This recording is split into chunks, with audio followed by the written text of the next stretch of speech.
3, 2, 1. In 2018, I wrote a song called "I'm a Theme Park Fan." It's about Jamie, who is he's a closeted theme park fan.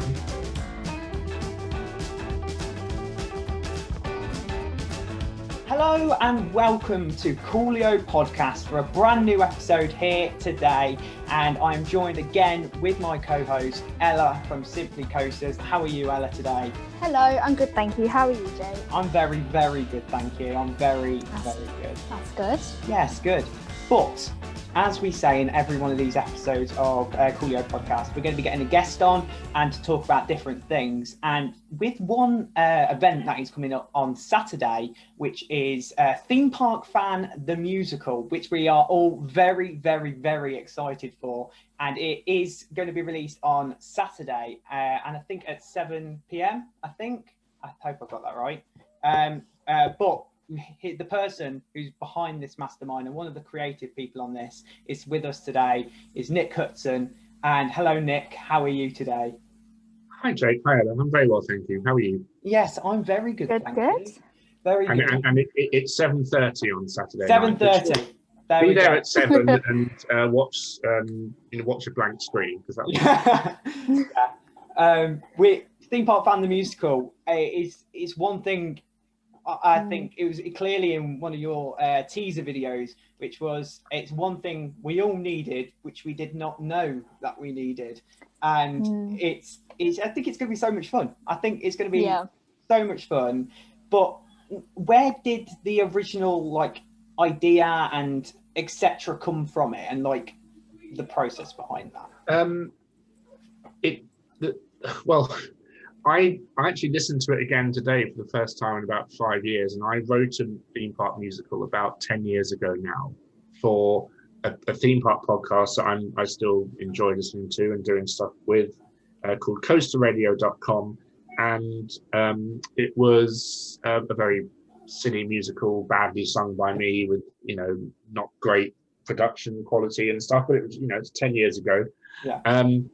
But I've always thought theme parks are a good location to set musicals because you have such a wonderful group of characters, and you have big crowds, and you have some quite good examples, some quite good excuses for quite fun visuals. Obviously, we're not getting this isn't a real show that you can sit in the theatre and watch, but there's going to be a video that accompanies it with 3D set visualizations, and we designed the whole show, which is quite cool.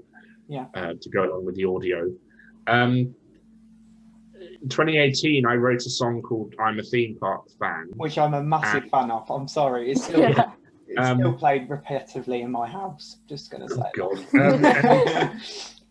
Woo! And people kept saying to me, when are you going to do the next Theme Park Fan? When are you going to write, more of that stuff? So I thought, okay, well, I want to do a musical.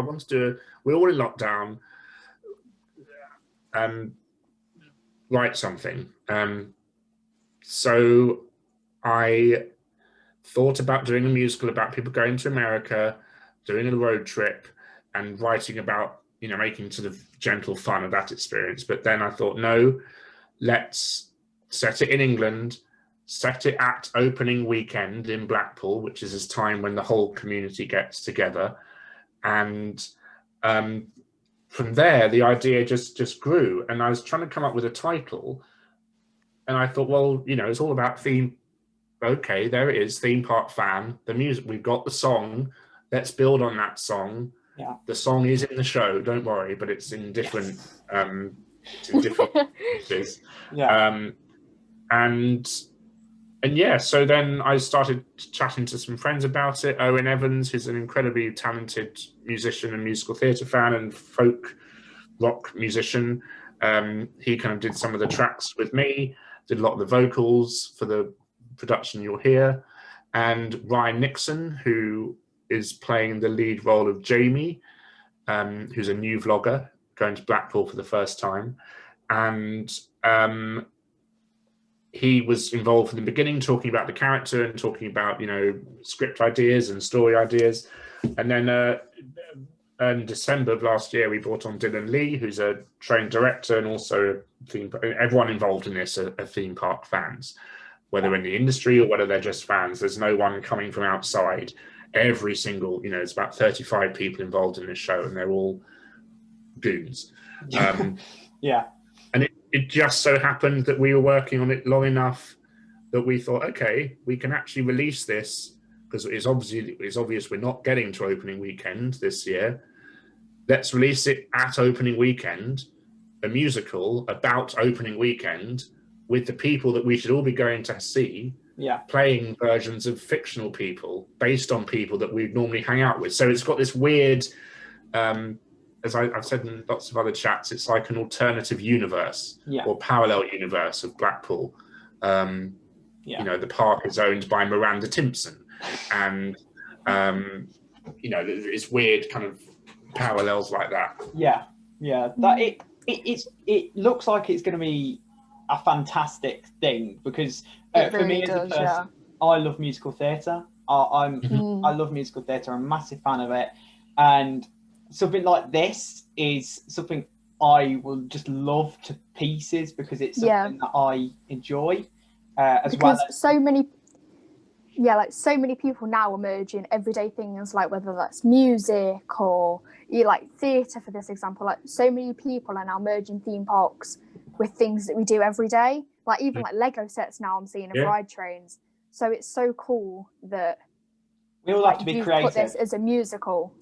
Like, it's just something different that nobody's really seen before, and I feel like obviously Jake's a fan of musical theatre, but I'm not that type of person. Like, there's a couple musicals I'm like, oh yeah, that looks quite good, but I'm honestly so excited for this because it is something completely different that the theme park industry hasn't seen before. So I'm super excited to see it. I hope so. I mean, there'll probably be about 12 others all popping up in the next year. Other people. But that's really kind. Thank you. It's what I like about this piece, and what you might not like about it, Ella, is it is unashamedly a musical. There are big songs in this show. The longest one is 8.5 minutes long, and there's hours worth of singing in this show.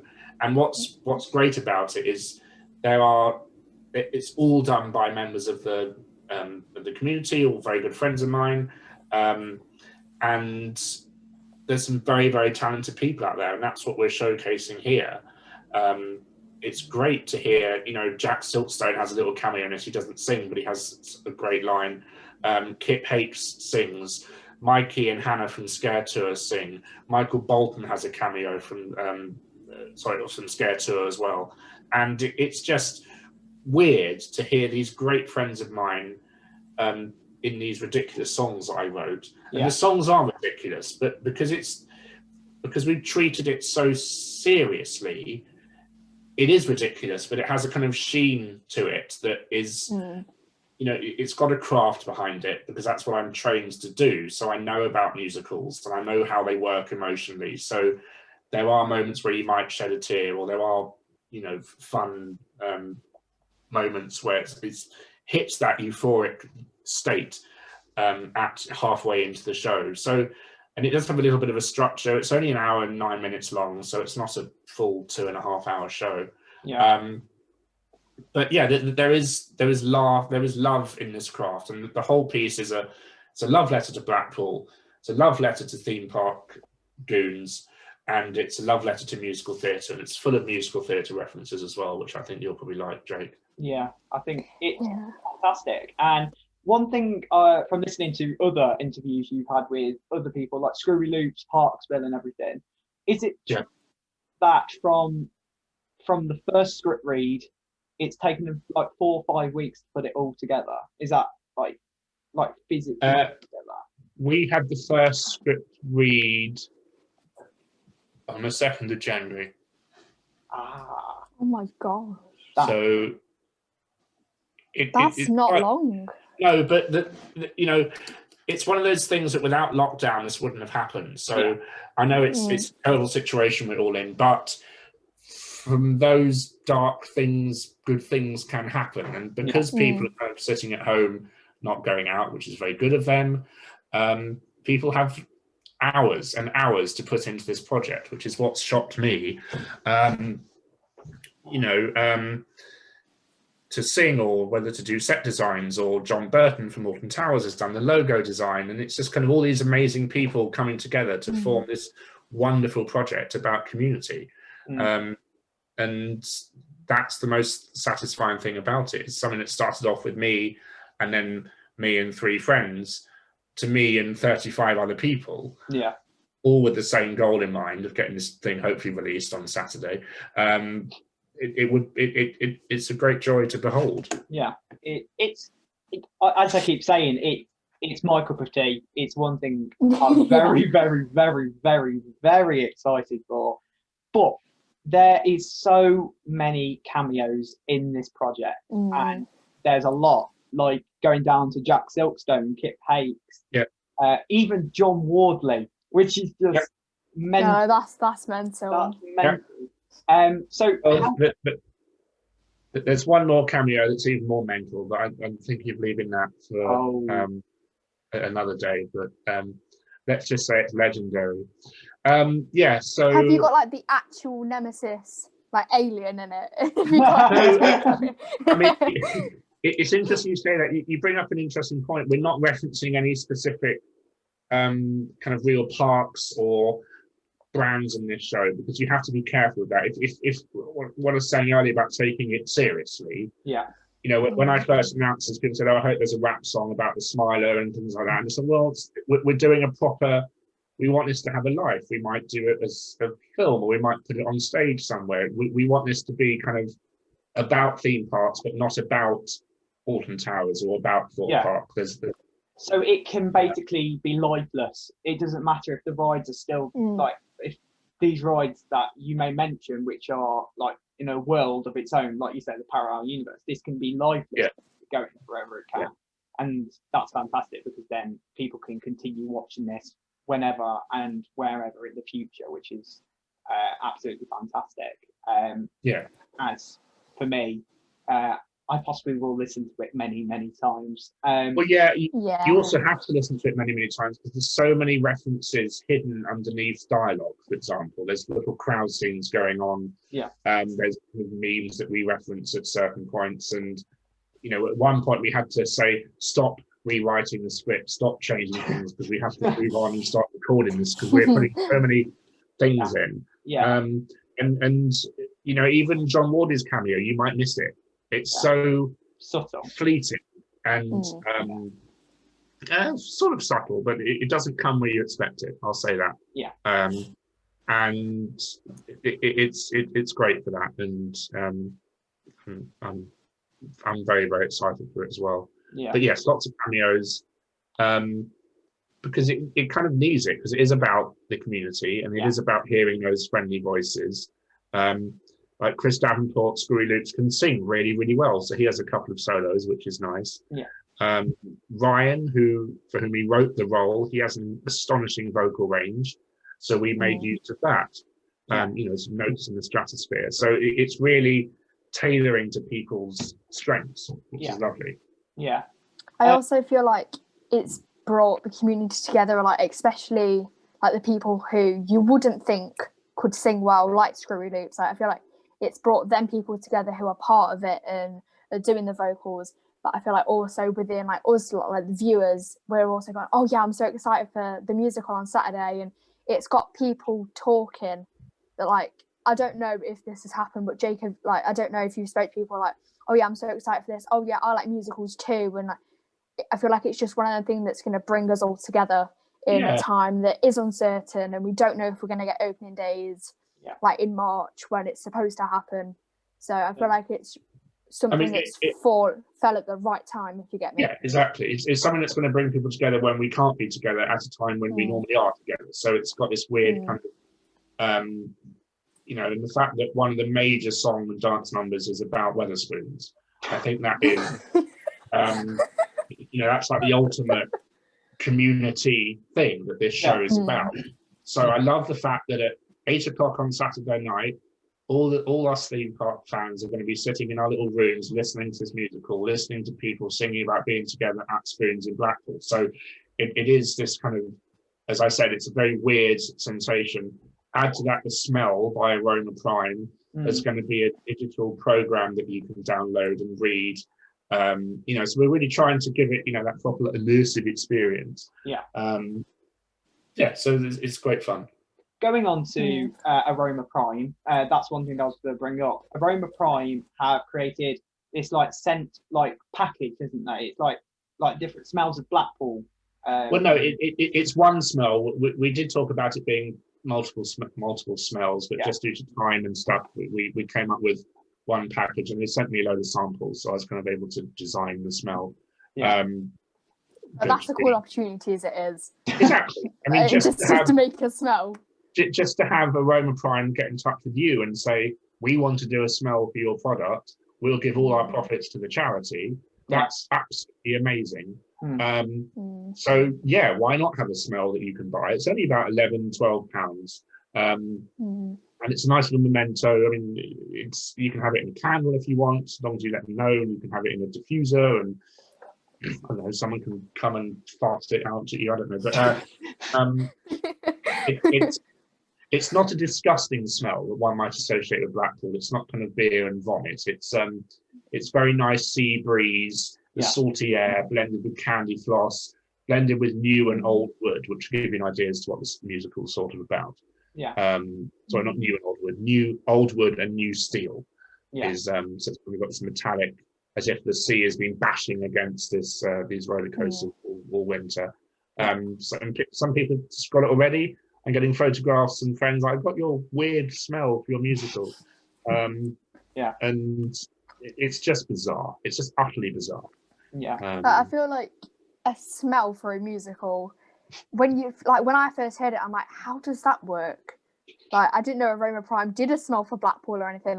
It was just one of the things where you need to really think about it to go, actually, that makes sense, because you can watch a musical that's about Blackpool but isn't really about Blackpool and also feel like you're in Blackpool. Do you know what I mean? You said Blackpool the more you think about it, the more I know. The more you think about it, the more it makes sense. I mean, it adds another level to the kind of experience. You've got the visuals, you've got the audio, and you've got the smell, much like a theme park experience. So it is this kind of immersive, dare I say, thing that we're trying to create. You don't have to buy the smell, you don't have to watch the visuals, but as long as you listen to it, that's the main thing, because you'd be a bit confused if you just watch the visuals. But we do encourage you to get the smell, because it's a nice little cool thing that we're all part of. That's that. And also I'm so excited for it. Also talking about the charity which is behind it, which is Calm. And you've nearly raised, even before it started, nearly £1,000, which is we're in the top 10% of fundraisers on Just Giving, which is really exciting. Oh my god, that's an accomplishment as it is. I feel like with this, you've accomplished so many things. Just with one project, you've but it shows how much I'm not making sense. It shows how much of a community we are, and it shows how much we're missing seeing each other, and it shows how much lockdown we know has affected people with mental illness. And I know Adam from Theme Park World Tour, and Coaster Jen, I think, and Theme Park Insanity, they're doing a discussion, and Dylan, our director, they're doing a discussion on Friday night about mental health within the theme park community and what it means to them, and especially this time. So we couldn't think of a better charity to support than this. And I'm thrilled that we're already at £924 or something ridiculous and the show's not even out yet. So you don't have to donate. The show is free to listen to, but please please do think about it, because even just £5 will just help so much. So, if you do donate, thank you. And will that giving page be open for a while? Open forever. So the show is not going anywhere. It's going to live on my YouTube channel. And the Just Giving thing, they collect the money every month and it doesn't go down. So, it's in 4 years' time, if you're listening to this interview, and you want to listen to the musical, you can still go and donate. Yeah. Trusting that charity is still around. We're all still around. Who knows at this stage of the world?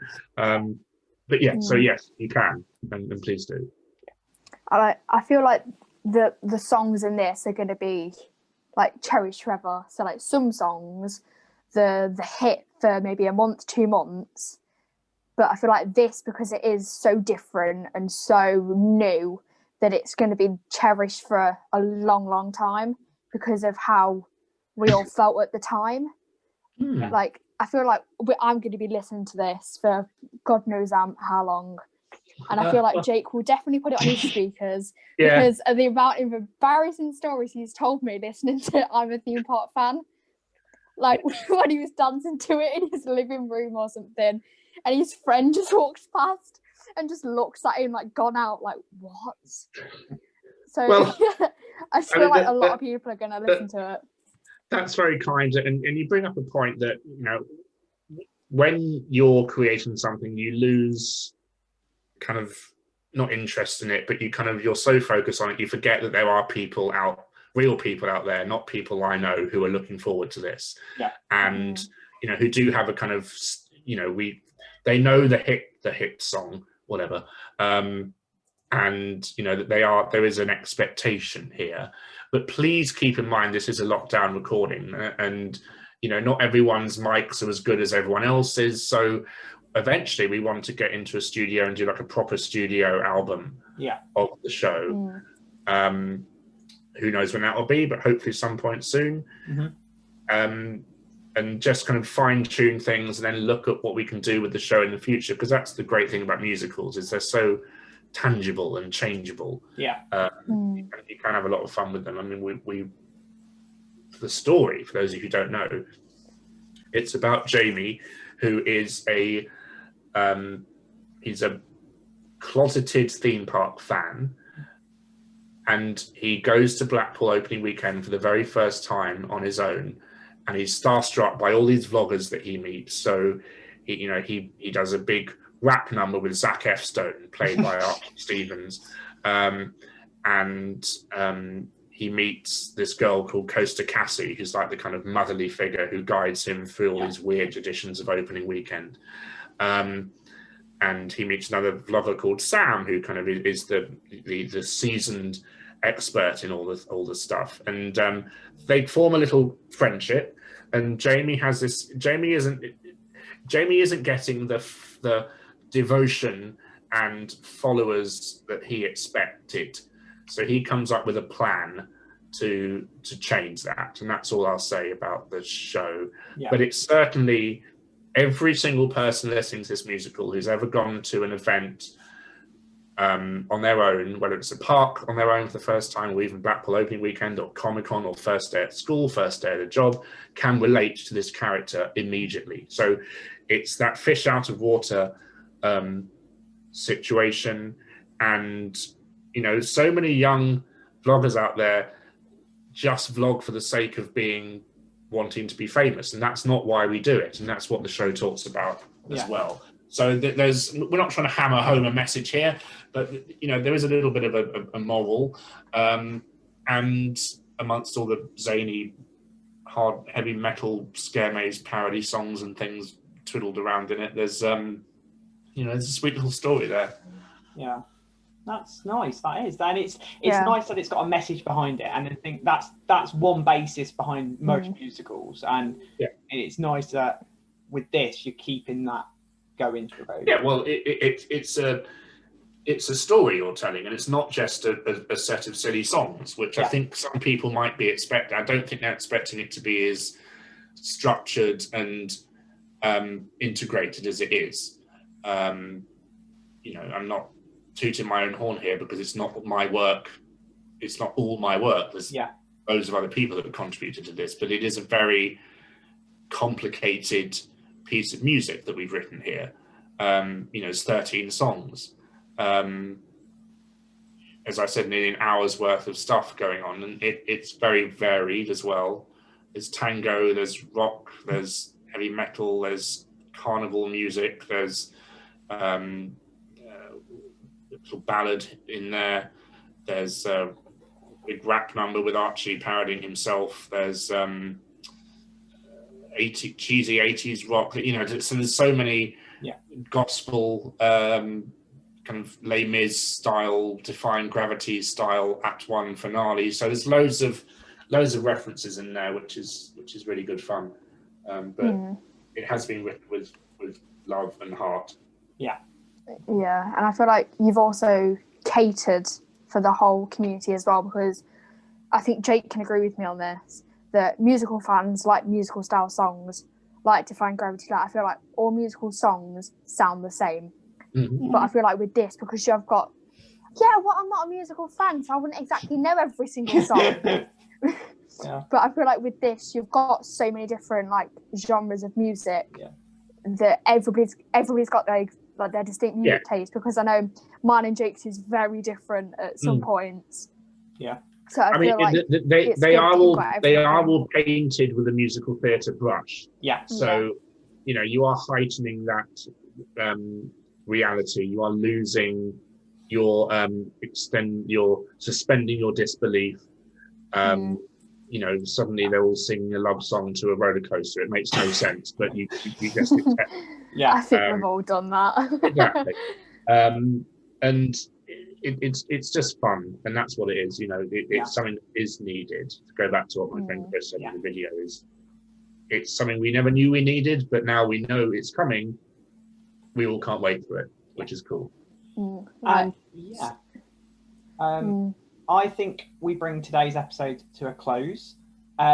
So, Nick, would you like to say when it is going to be released and all information about that and etc. like that? Yeah, so it's premiering on my YouTube channel, youtube.com/user/Nick Hutson, HUT, Tango SON, 7:30 p.m.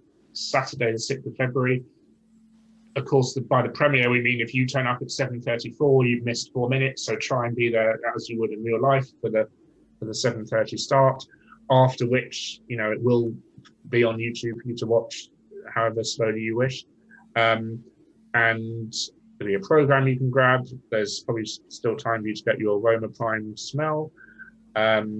You can donate to the charity, and that's it. I think we have a page on Facebook that you can like if you want. Just search Theme Park Fan the Musical. The musical will also be posted there after the premiere. It's just join us, as they say. Yes, smiler quotes. And smile. All information will be in the description on in this podcast, so you'll be able to get all the information for the premiere and etc. like that. Nick, thank you so much for joining us today. It's been fantastic to talk to you. I'm very excited. I think Ella is. And you'll definitely see us there on Saturday at 7:30 for please spamming the live chats. Oh my god, it's starting. I mean, do a live reaction video, but record reaction videos, do reviews, spread the word, because that'd be great. Thank you so much, guys. It's a pleasure to be on the show. So Ella, come to an end of an episode today. Ella, it has. What's the final thing we've got to say on this episode today? Remember? You can't remember. I don't know.